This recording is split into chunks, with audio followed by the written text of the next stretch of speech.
All right, so for tonight, I'm going to be talking about 2 ways to calm your anxiety now. Because as we know, I would say after my 10 years of doing this work, supporting women and families on their fertility journeys, it's the number one emotion that comes up. So because of that, I thought I would give you 2 ways we can do together tonight. So even if no matter how you're feeling now, you can be empowered to switch that right away. And I wanted to start with a story. So I received a message tonight, and I'm not going to share names because I don't have permission to do that yet. I wanted to read this to you. So she wrote, "So this is crazy, but I guess I might be graduating this Thursday. It just seems so surreal that this is all happening. And a large credit goes to you. I don't know if I could have gone down the donor egg route with an open heart without your support and ability to create the open space at yoga to really let me feel and work through each area and step of the way." I just love getting these kinds of messages. It's really, I'm a guide. You guys are doing the hard work, but it's such an honor and privilege to be able to do this work. And when I get messages like that, it just reminds me of my why. And I hope it inspires all of you, because anything's possible, and we need to, as many times as we can, remind ourselves of that. It's not always easy to remember that as we stay in this process, especially from day to day. And just to share a little bit about this person's story, she came to me almost a little over a year ago, just having switched from a fertility clinic that she basically got kicked out of. They basically told her she had no options and was basically traumatized from that experience. So when she came to me, we had to go work through a lot of even being willing to be back in the process. So she switched over to CNY Fertility Center, which she felt was the next right step for her. And through that, we started kind of unloading, and she started going through the process. And she had the community to support her at yoga to do that. Fast forward, she did a few cycles. She got to milestones she had never gotten to, even though this other clinic had basically written her off. She went on the ketogenic diet. She's lost over 100 pounds and has essentially completely changed her life, and then on top of that, decided with her partner, her husband, that her next step was to use donor eggs, and off her first cycle, she's pregnant. So it works, it happens, it's just a matter of time. We don't always know when, we don't know how, we don't necessarily know why. But if we can keep going, that's really what we need to do. Just keep one foot in front of the other, keep moving. And that's part of my job, is to help you guys be able to do that. So to keep going, one of the things we have to do is to help support getting rid of anxiety. I'm going to teach you one technique called alternate nostril breathing in a moment. And then the other technique is something, an approach, kind of a mindset, and it's a reminder. And for those of you who are just joining, my voice is like this because I spent a weekend in Toronto screaming and yelling and having a crazy fun time with my entrepreneur friends, learning and growing and lots of good stuff. So I apologize for my raspy voice, but it's all for the good of everyone.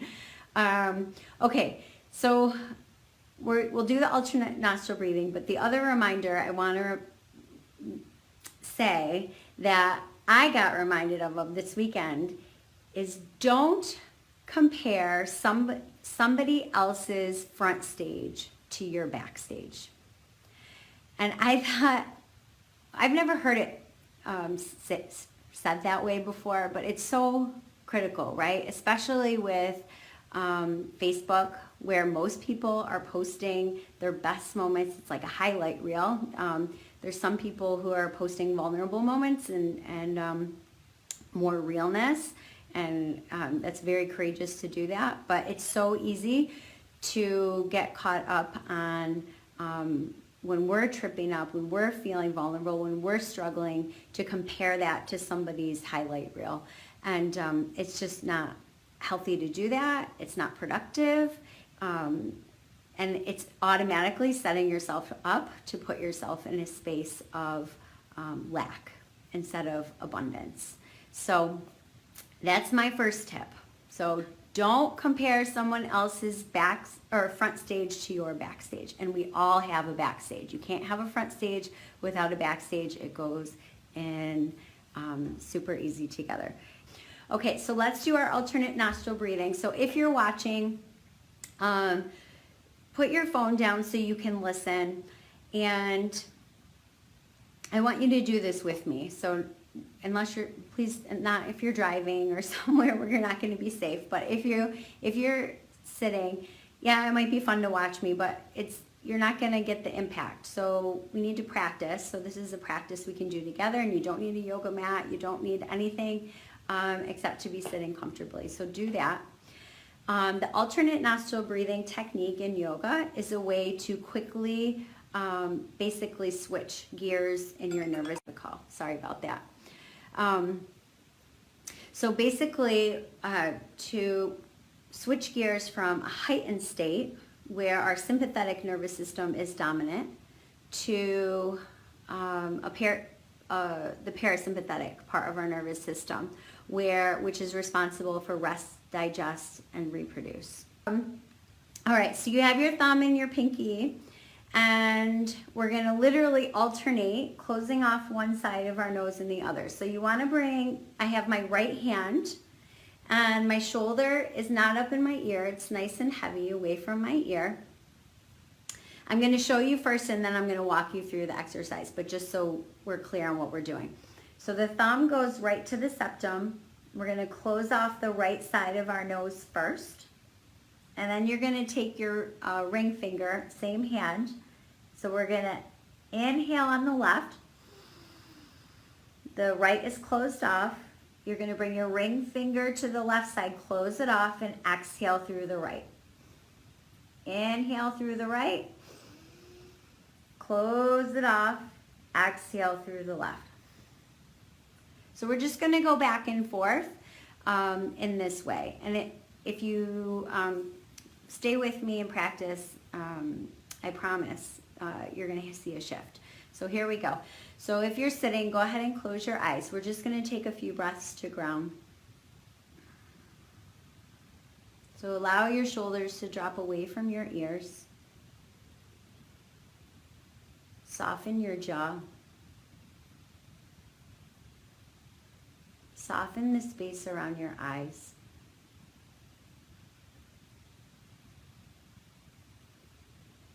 Sometimes it helps to yawn,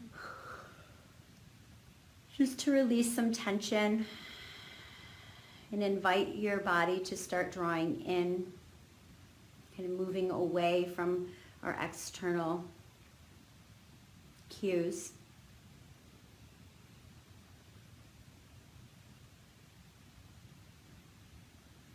And see if you can start to simply feel your breath moving through your body.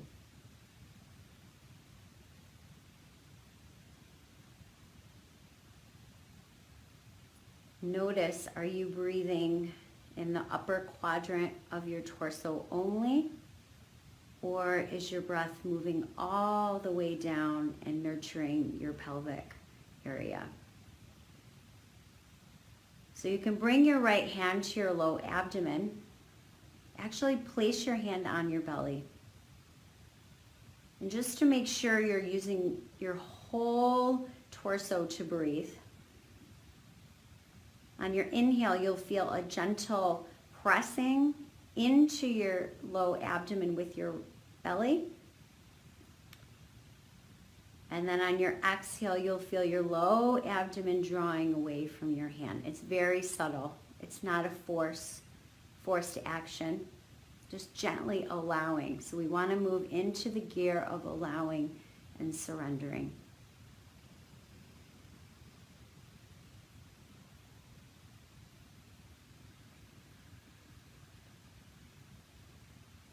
And now, as you're breathing with your whole body, we've already unlocked all kinds of energy and potential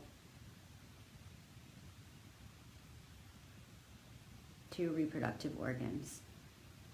So we're breathing only in the upper quadrant of our torso. How are we reaching our reproductive organs? We're not. So here we are. So drawing in, and stay with your breath. Even if your mind's still pulling you, it's late in the day, at least if you're on the East Coast. We've gone through a whole day of stimulation.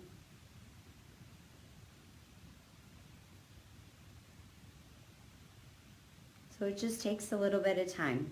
So the formula is time and simply following your breath.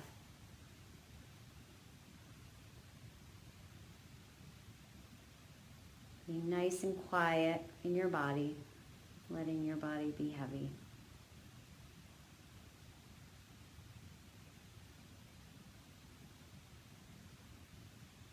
So when we're truly embodied, when we're truly grounded in, we can start to hear and listen to our inner voice. We start rooting into that space of calm.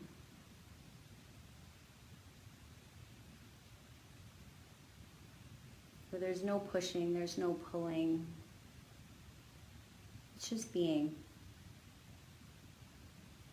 And in that space of being is freedom.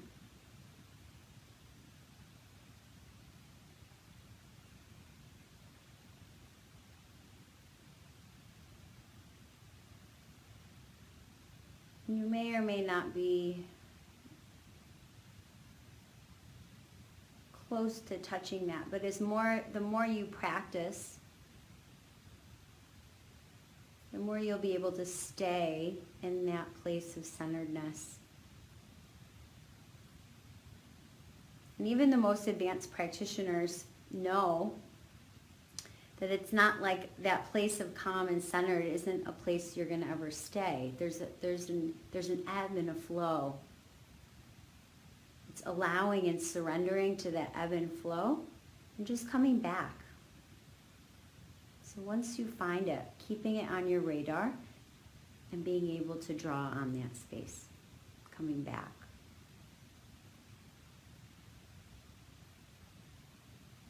All right, so now that we've grounded, now that we're in our bodies, we're going to add the alternate nostril breathing to add another layer of calming for our nervous system. All right, so your right shoulder is soft. Right hand, you're going to cover the right nostril right at the septum with your right thumb. Inhaling through the left. Cover the left, exhale through the right. Inhale through the right.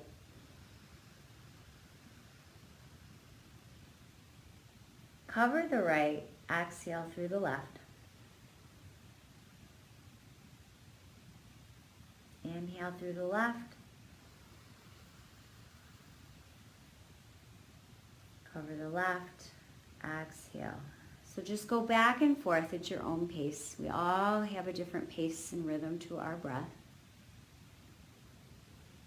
We'll take 3 more rounds.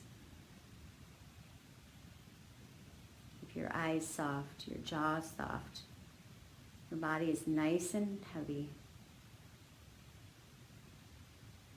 It's back and forth.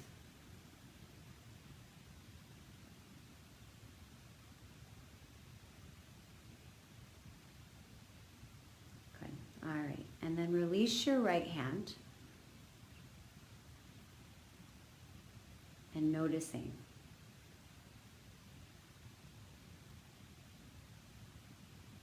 What has shifted for you? How do you feel now?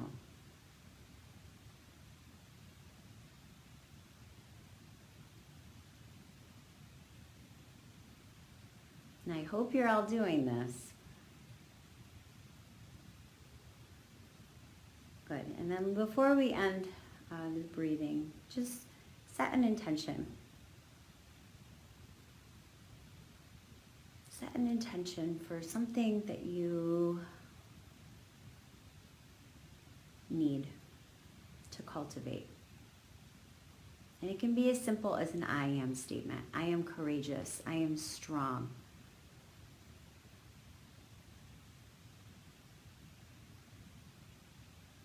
Maybe it's just I am.